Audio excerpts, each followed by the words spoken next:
jumpa lagi dengan saya Agnes, founder Mama Bear sekaligus konselor menyusui. Hari ini kita mau bahas sebetulnya ASI itu yang penting cukup atau banyak sih?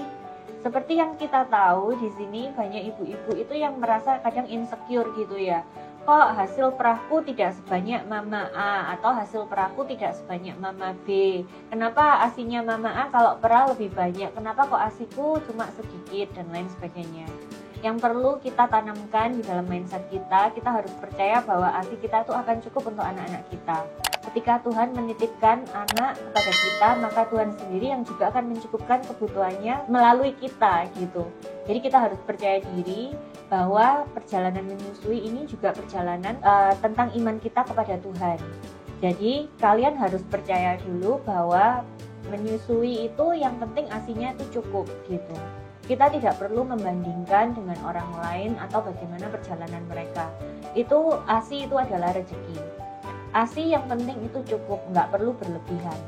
Sekarang gimana sih kita tahu bahwa ASI yang kita produksi itu cukup untuk anak kita? Sebetulnya fokus utama kita menyusui itu adalah ketika bayi kita mendapatkan cukup ASI. Tanda-tandanya ada dua. Sebelum saya mulai lebih lanjut, yuk siapkan Mama Bear kalian dan kemudian kita bahas dua poin ini.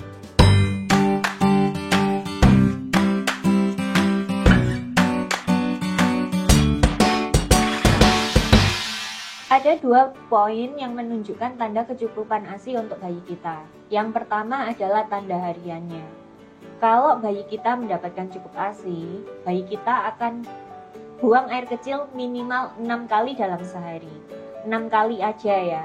Dan itu warnanya jernih dan juga banyak ya. Jadi kalau ibu-ibu ingin tahu bagaimana caranya mengetahui bayi kita mendapatkan cukup ASI, dilepas aja diapernya dalam sehari itu kita lihat dia apakah buang air kecil sebanyak 6 kali ini tadi. Warnanya juga harus jernih ya gitu. Jadi kadang-kadang kita itu merasa insecure ketika kita menyusui itu seberapa banyak sih ASI yang bisa bayi kita dapatkan.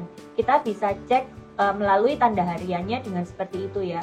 Kemudian tanda kecukupan ASI bulanan. Itu kita bisa lihat dalam pertambahan berat badannya dalam 1 bulan itu apakah itu sesuai dengan kartu tumbuh kembang. Yang biasanya kalau kita ke posyandu atau kita pergi ke dokter itu kan ditimbang ya. Itu bisa dilihat pada bulan pertama minimal kenaikannya itu 900 gram. Kemudian bulan kedua itu 800 gram, bulan ketiga 800 gram, kemudian diikuti minimal itu 600 gram untuk bulan-bulan berikutnya. Dan sangat wajar sekali kalau kenaikan berat badan bayi ini akan pelan-pelan menurun gitu karena mereka sudah lebih banyak beraktivitas. Jadi yang perlu kita tekankan di sini adalah ASI itu yang penting cukup dan berjalan dengan seiringnya waktu, kebutuhan ASI anak kita juga akan menyesuaikan. Kalau misalnya dia sudah empasi, pasti tentu saja kebutuhan ASInya akan disesuaikan dengan ketika dia sudah empasi itu, yang biasanya lebih sedikit daripada 6 bulan pertama waktu masih ASI eksklusif. Ketika dua poin ini sudah terpenuhi, maka kita tidak perlu lagi merasa insecure dengan produksi ASI kita.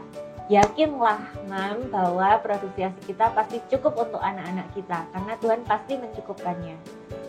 Jangan lupa like, subscribe, dan komen ya untuk mengetahui topik-topik lebih lanjut tentang menyusui di Mama Bear. Terima kasih. Dadah.